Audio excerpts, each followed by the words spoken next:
All right, thank you very much, and very good to be here. My name is David Wenslandt.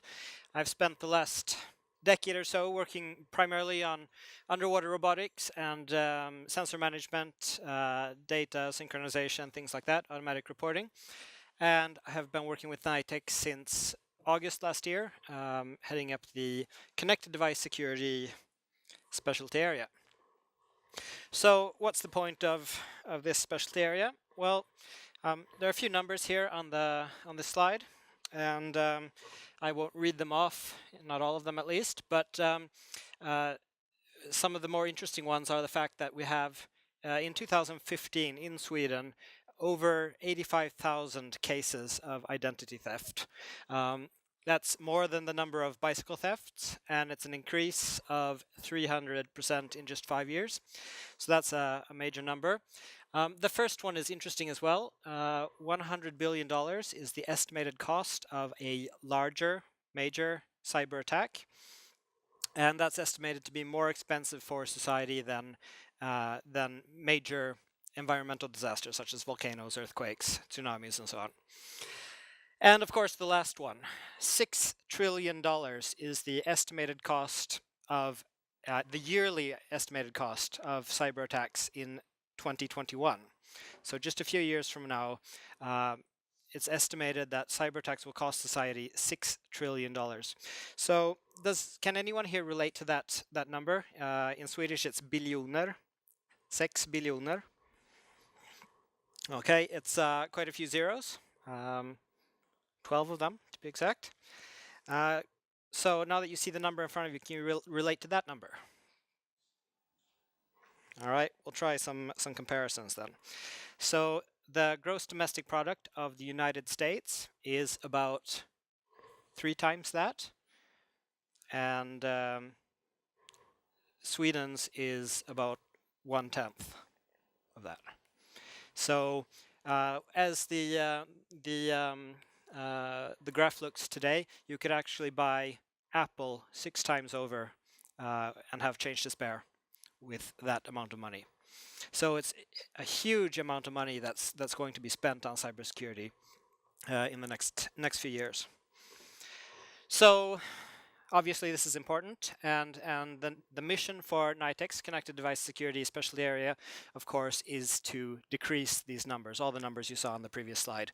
And I have plenty more regarding all sorts of areas, very depressing numbers. So we want to see those numbers lessened, so we all can feel more safe and secure.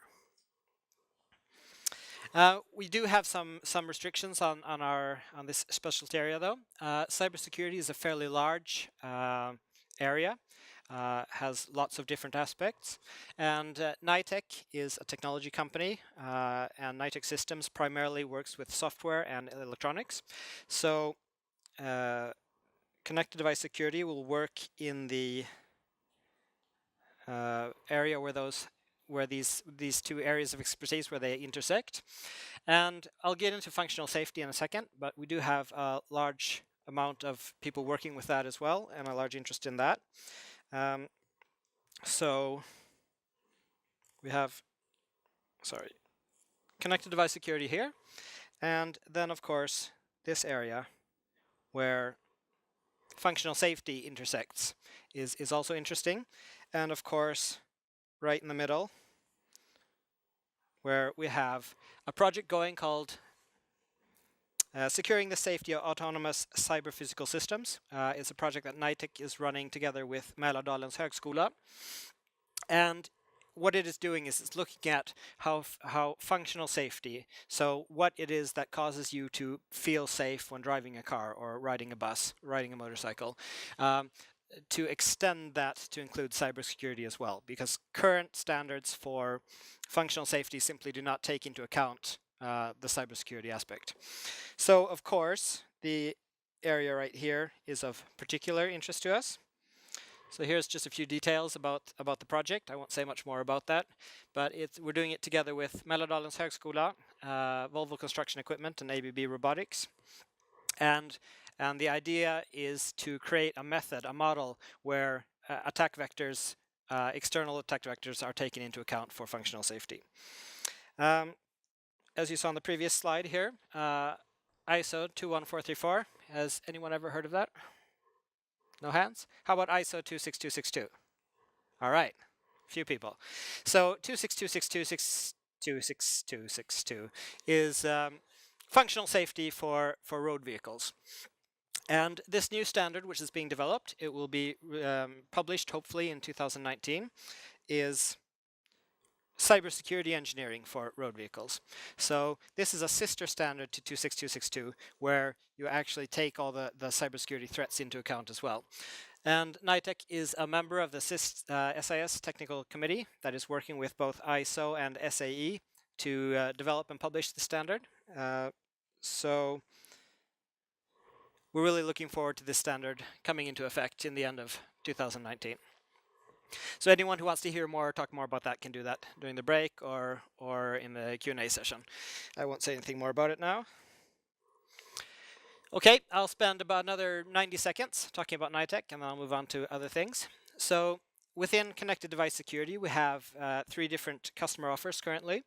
We have what we call a connected device security crash course, and that's basically what you'll be subjected to today, but an all-day activity, including some workshops and more in-depth reviews of what's happening at the company and the company's products.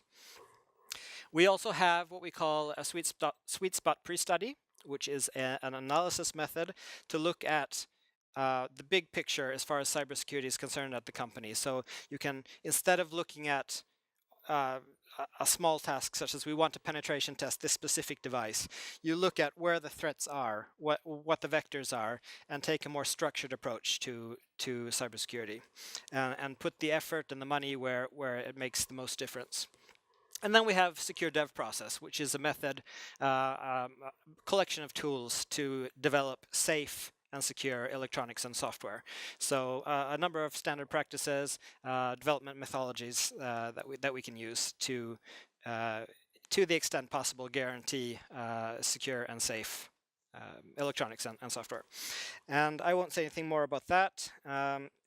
Here's just an overview of what Sweet Spot Analysis contains. So it starts with a number of workshop meetings looking at threat analysis, at stakeholder analysis, vector analysis, and then you move through a few different steps in this analysis phase, and finally you get a list of prioritized gaps. So you actually, based on facts and the market and your customers and the environment in which you operate, you'll actually know where to spend your resources. So if I'm talking as fast as I can because I have a lot of material I want to cover, I could stand here for 3 or 4 hours if you'd let me. So if I'm moving too quickly, please interrupt, ask questions anytime you want. Okay, we'll start with some brain gymnastics. So has anyone seen this code before? Doesn't look familiar? Great.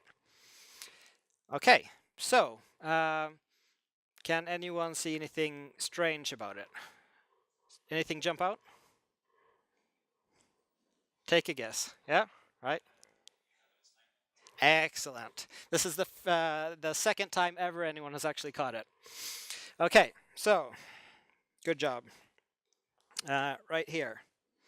It's an assignment instead of comparison. And the interesting thing about this code is that it was part of the Linux kernel, and it was inserted into a CVS system, which was retrieved from the BitLocker system where all code was submitted. So basically, this code change did not have any motivation. There was no note attached to it, and it did not exist in the master repository, but it was in the CVS system, which all the free software advocates that didn't want to use the commercial BitLocker system actually retrieved their code from.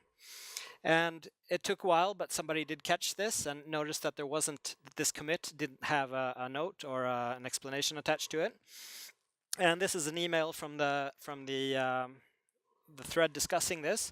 And so basically what's happening here is that if you call a method called waitFor, it's a method that allows you to pause your program waiting for something to happen. And if you call this with arguments that's in a way that's actually prohibited by the documentation. It would be natural to receive an error message of some sort. But basically what this does is if you call it in this way, you're actually setting UID to 0. So can anyone tell me what setting UID to 0 does? Yeah? Root. Right. So basically any application that is running on this Linux kernel can call this function wait4 with these incorrectly specified arguments and become root. Okay, so some initial gymnastics. We'll get the elephant in the room out of the way. IoT has been in the news a lot lately, this statement has been attributed to T. Cadleck on Twitter, and I haven't been able to find any earlier reference. If anyone else has, I'd be happy to see it. But yeah, so the S in IoT stands for security. Obviously, there's no S in IoT. So I'm going to run just a few examples that I found on YouTube. Hopefully we have sound. I haven't actually tested it. No. There we go. So we've now got someone who's got these coffee machines that haven't got around setting up Wi-Fi, which is a quite common occurrence. We can waste the coffee, we can waste their water, we can waste their electricity, all sorts of crazy stuff that we do. They say they heard a strange voice saying horrifying things to their 2-year-old coming from the bedroom. How terrifying.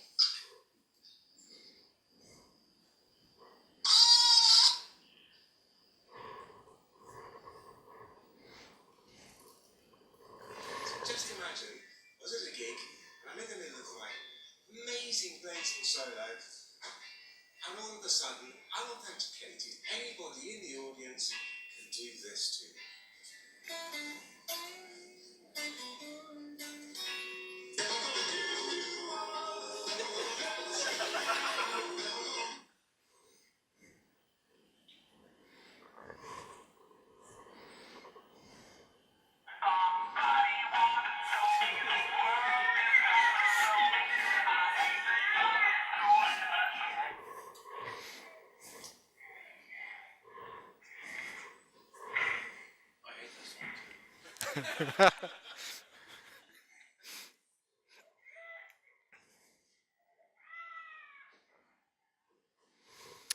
Okay, and the scary thing about all these is that there's no hacking involved at all.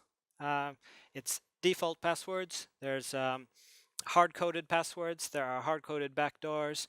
There are chipsets and firmwares that cannot be updated. There's no mechanism to actually update them once flaws have been discovered. There are drivers, software, chips that are phoning home. You buy a complete package for a certain functionality from wherever. You implement it in your product, and you have no idea that there's additional functionality or features that have been activated or that are always on, such as phoning home. If you've ever built an app and included an ad network library or component of some sort, I'm sure you all have seen unexpected network traffic sending all sorts of stuff. So this is huge. It's it goes for a majority of all the IoT devices, from routers to media players to security cameras to toys, all sorts of Bluetooth-enabled things, such as the amplifier here. Now that one wasn't actually internet connected, but it did have Bluetooth functionality, and it was entirely unauthenticated. So if I was using that amp here to present, any of you could just connect to that and play whatever you wanted. And there's no way to turn it off. There's no way to change it. Here's another interesting example. A toy, a camera that has where the back end has been hacked and exposed personal data of both parents and children, and they've actually been fined about 6 million crowns. Small slap on the wrist for such a large company, but still. Okay, moving on to some mobile applications. Has anyone here ever heard of AI type? It's a keyboard. So when you install or add this keyboard, you're asked if you want to give it access to some things, and I'm sure you all recognize that question. You install an app and it asks you for your access to your calendar, access for your photos, access to your microphone, and you give it access based on what you think it needs to perform the functionality it's expecting. And so this keyboard is asking for everything, absolutely everything. And the backend for this application was hacked and the contents of the database exposed. And it turns out they'd actually utilized the rights that had been given to it to collect absolutely everything. There were social media profiles, including photos, full contact lists, photos from the camera, all sorts of stuff that a keyboard app has no business whatsoever collecting and saving. And of course, this entire database was exposed on the internet, and hopefully led to some major repercussions for the company involved. I haven't followed up what happened after this, but yeah, as you can see from the list of data, it's a major invasion of privacy. So yeah, be careful with what rights you grant apps. But you can trust the big ones, right? If you have Google Mail, I mean, that Gmail is fine, right? Well, it turns out from the beginning of 2017, if I remember correctly, Android phones would actually collect location data from nearby cell towers, regardless if location services had ever been turned on or not, regardless if the user had ever installed or opened an app, regardless if a SIM card had even been inserted. So as soon as the phone was turned on, whatever settings it had, it would collect locations from nearby cell towers, and as soon as there was an internet connection, either over Wi-Fi or over the cellular network, it would upload all this information to Google. All Android phones. So remains to be seen what the repercussions for this will be, but also something to keep in mind that even the huge companies seem to be taking risks with what they're doing. Yeah. Was this what Android version was it? Was it Android 7 or was it Uh, like 4.4?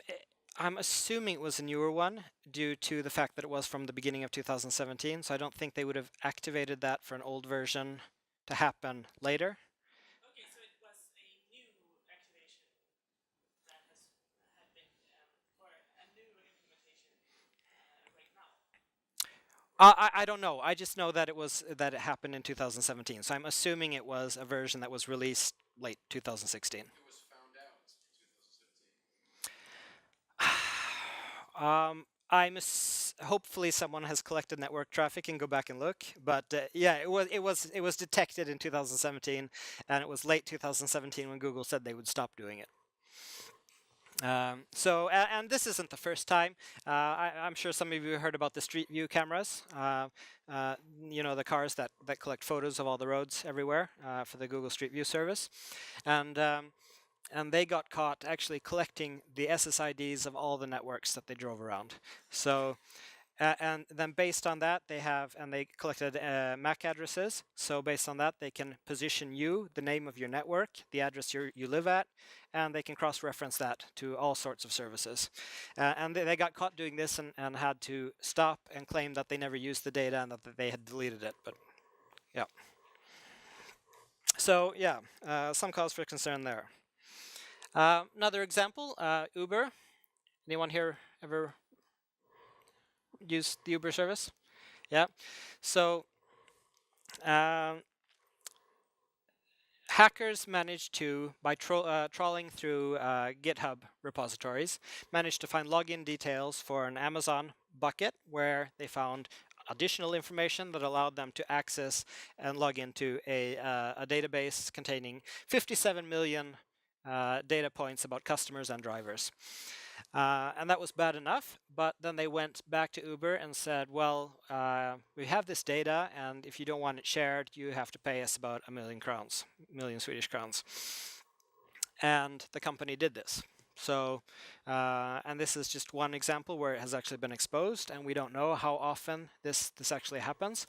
So there's a huge economic incentive. There are massive amounts of bots that are trawling GitHub and open or poorly secured Amazon buckets for login details, which you can then use to find other types of data. So yeah, the economic incentive is there, and it's not going to be decreasing. Yeah?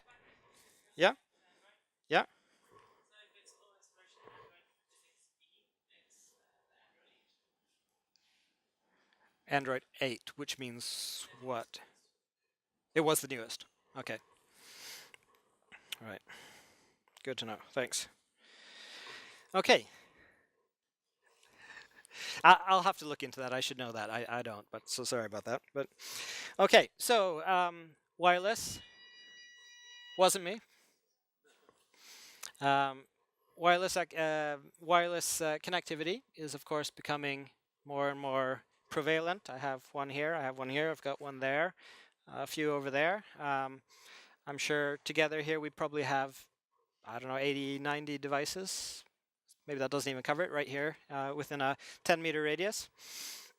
And there are all sorts of problems with different wireless technologies showing up as well. So I'm just going to show you a few examples.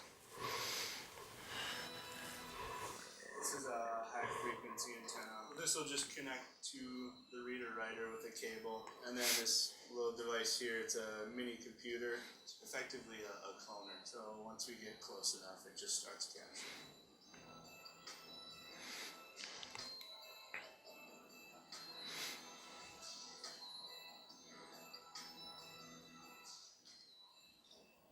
We bought the garage door reader, RFID reader, and we found some designs online in order to modify it to make it portable. It's as simple as walking next to someone. Okay, that looked sort of complex and fairly expensive, didn't it? Sort of, yeah. Well, this is AliExpress. 53 crowns, you can buy a copying device and you get 6 tags and 6 cards as well. So how many of you here are carrying a key card of some sort? All right, a few of you. How many have to use a PIN code every time you use it? Not so many, a few of you, all right? Depending on opening hours and things like that, maybe. Yeah. Here's just another example of other wireless technology that's been around for a long time. Is a Mattel toy that I've had to open virtually any garage door, which uses fixed codes in under 10 seconds. Let's see it in action, then understand how it all works and how to protect against this.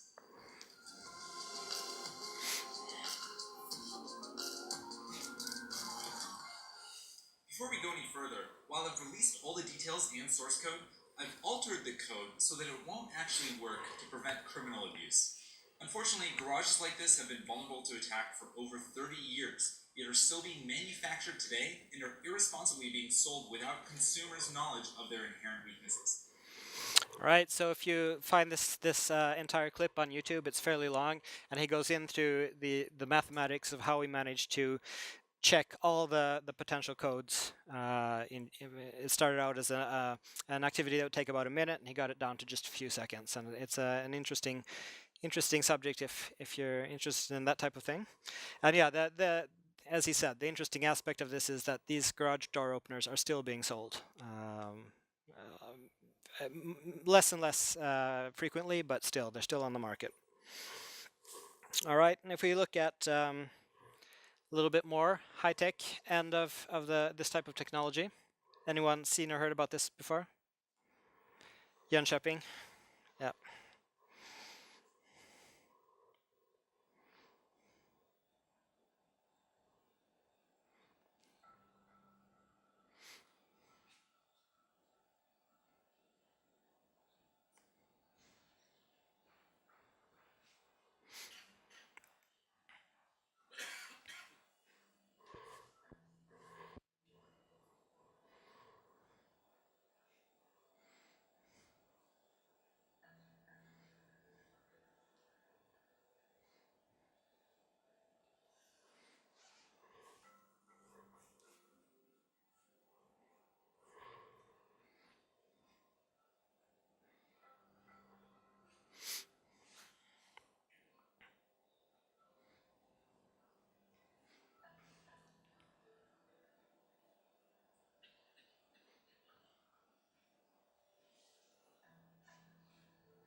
So everybody understand what's going on here?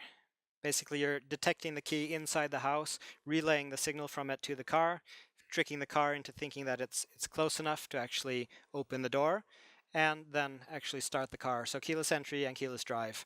Of course, once they kill the ignition, then they can't start it again. But if it's already on a container on a ship somewhere, then and it's going to be stripped for spare parts, then it doesn't really matter. They just need to get it to the port. And there's been several examples of this in Jönköping, reported recently, and many other places around the world as well. Yeah. People are actually not breaking anything; they're just amplifying the signal. Repeating the signal somehow. Yes, I haven't looked into the exact details of the technology, but yeah, this isn't the first time car manufacturers have been in trouble for lack of encryption, lack of protective measures. So, yeah, right.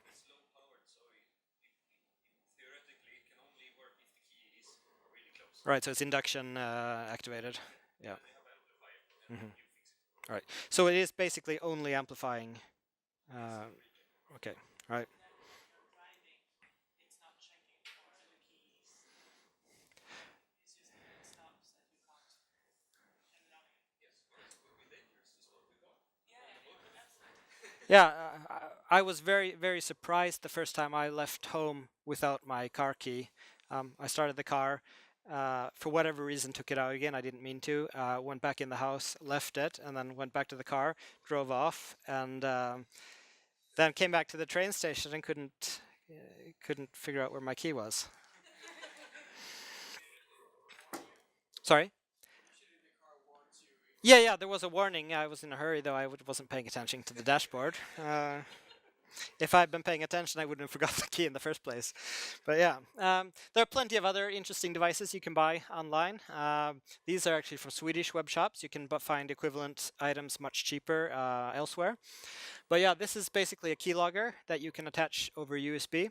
So you plug it in between a keyboard and a computer that actually has a USB. You can, of course, plug the wireless dongle straight into this as well. Make it possibly even more undetectable, and it will log every keystroke on the keyboard. There are versions that you can actually hide inside the keyboard itself. So, and you can then connect this keyboard to a different device and hit a certain sequence of keystrokes, and it will play back or give you access to the content either by mounting a USB drive or some similar method. Equivalent technology exists for monitors. So it basically looks like an HDMI cable, but what it's actually doing is snapshotting what you see on the screen at certain intervals and saving these images. So these types of devices open, of course, for a wide range of attacks and abuse. And basically what they mean is that if your hardware is exposed in any way to anyone, then there's no way to feel entirely secure. Without having the hardware actually locked into locked in at all times. All right, so quiz time. I think we have time for that. Yep, 10 more minutes. So, have some logos here. We'll start at the beginning. Does anyone recognize the first one? Okay, hand up, everyone. All right, basically everybody. So we'll say 20, and I heard the name as well. So same number of people knew what it was. Okay, how about the next one? Okay, hand up, everyone who recognizes it. Yeah, you can deduce what it was. Okay, so say 6. Okay, this is the result I wanted, and several of you actually knew what it was called, but didn't recognize the logo. So we'll give you 6 for each there. Okay, let me just move forward a bit here. Okay, so Heartbleed and Shell Shock. How about the next one? Hand up, everyone who recognizes the logo. Okay, 3, 4. And the name, I heard it as well, so a bit fewer. So, Poodle. Next one. Okay. So, yeah. Ghost. Okay, how about the next one? A few you should get this. It was in the news quite a bit.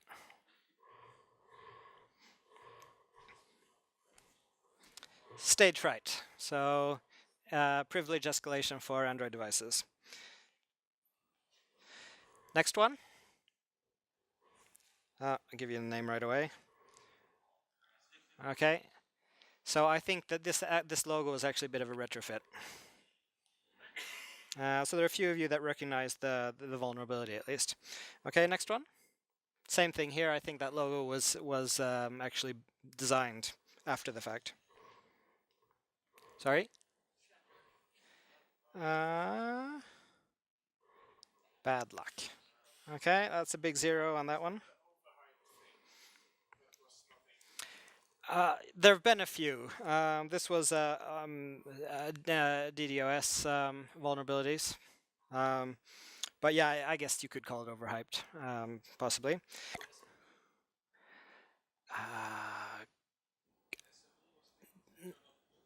Yes.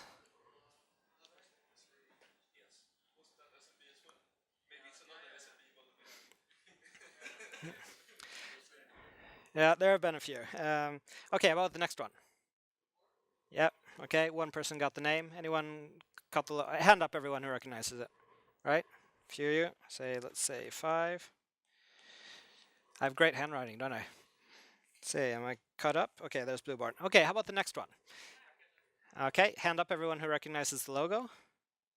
Nope. One on the logo, and everyone who recognizes crack, the name of the exploit. Right, about 7. Okay, next one. Hand up everyone. Okay, everybody. And that means you got the last one as well. Okay, so this is really interesting because quite a few researchers have argued that shell shock was actually a much worse exploit. It had far more far-reaching effects than Heartbleed did. But quite a few more of you that actually identified Heartbleed as something that you've heard of compared to shell shock. And so what's the major difference between the presentation of these two? Well, in the Heartbleed case, when it was published, the researcher had a website ready, the logo was ready, there was there were a bunch of press releases released, there was white papers published, but the researcher who discovered shell shock had none of that and wasn't interested. He disclosed the exploit to the relevant companies and authorities and moved on to other things. And then after the 90 days or whatever, he published his paper just explaining what it was, and then moved on. So there was nothing really newsworthy presented about it. The news crews couldn't figure out what to do about this, and if they even heard of it, because there were no press releases sent out to anyone. And the result is that even here in a crowd that has some sort of interest in these things, there's a factor 3 or 4 more that have heard of the more well-published, more reported one. And the same goes for Blueborn. Oh, sorry. So are you saying that, like, because I know so many people who talk about these logos, and like we should totally not do the logos. Mm-hmm. But what I hear you say is that logos have a very important function in communicating what we're doing. Well, that's the question. Is it or is it not? Is it giving the researcher and the company that the researcher works for exposure, or is it actually spreading useful information? I don't really have an opinion on that. I've just noticed that in just talking both with tech people and non-tech people, lots of people, especially Spectre and Meltdown, has been very widely published, and people who claim to know nothing about computers and have no interest in computers ask, is this something I have to be worried about? What can I do? And have no understanding for the technical details involved, but still worry that it's something they need to be concerned about. And for both Spectre and Meltdown, of course, it was discovered by 3 different teams basically at the same time. And when they were disclosed publicly, there were already lots of information. There were websites, there were white papers, there were logos, there were PR campaigns, all sorts of stuff already ready to be sent out to various instances of news reporters. And here's an example for Blueborn. Slacks has identified a new attack vector impacting nearly every connected device. 3 billion devices across Android, Windows, Linux, and iOS. The new attack vector is called Blueborn. How is Blueborn different?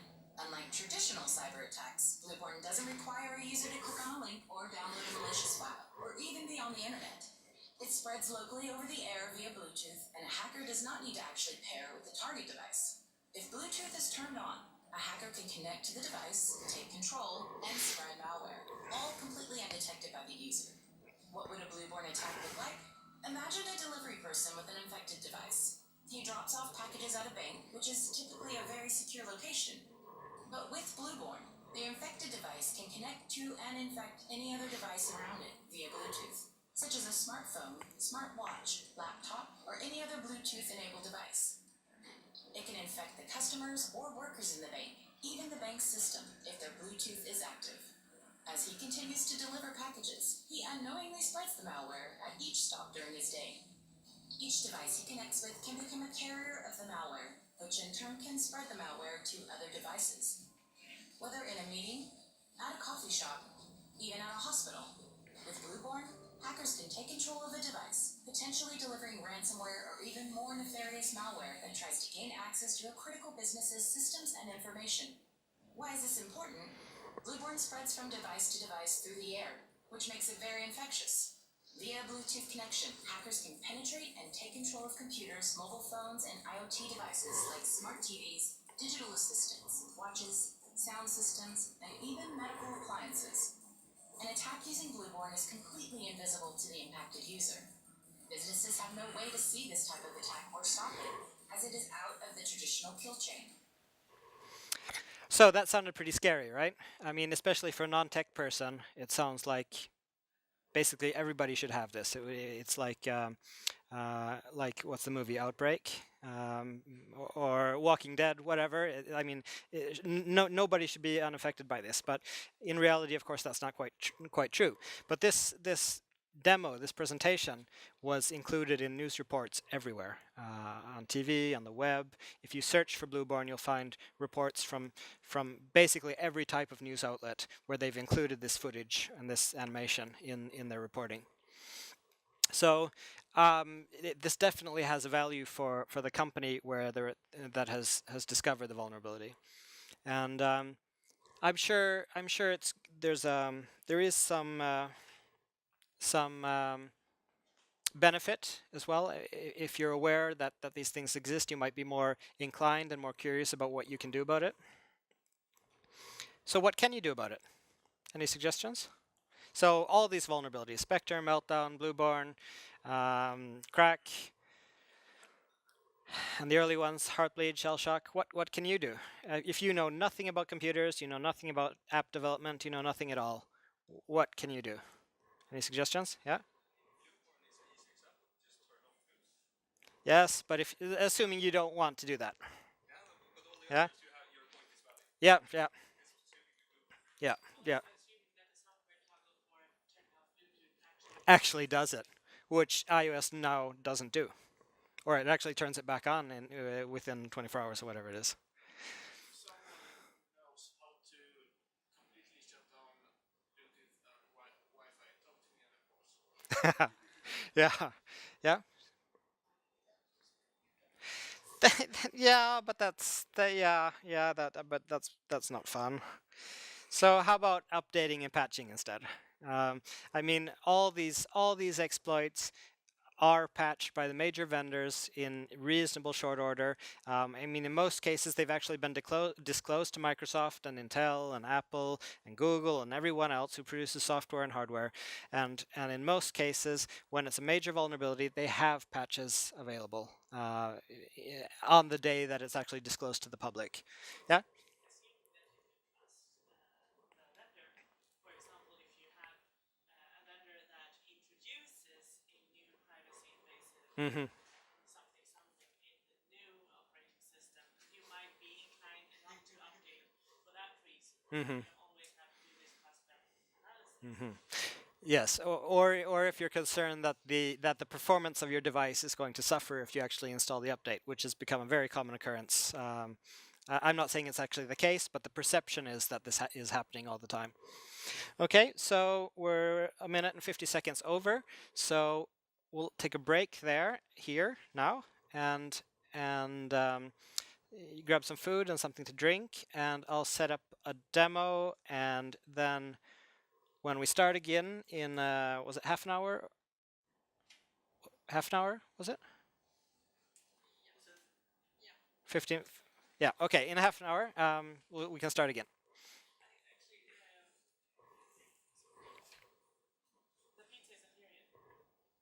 Okay. Should I keep going until it arrives?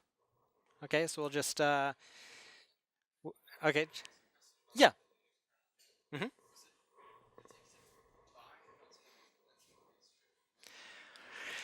there's a long blog post on it, so if you search for it, you'll find it. But my understanding is that somebody noticed that it did not.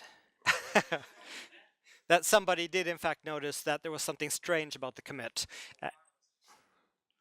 Nobody knows. Nobody knows how it got there or why it was put there. Well, why it was put there is quite obvious from the context, but or the content. But who put it there has not been discovered. And I think the way that blog post put it was, if there's no smoking gun document or nobody confesses, then we'll probably never know. But that it was malicious is obvious from the fact that the master repository was in the BitLocker system, and the CVS was pulled from that system, and this did not exist upstream. So very clearly a malicious injection of some sort.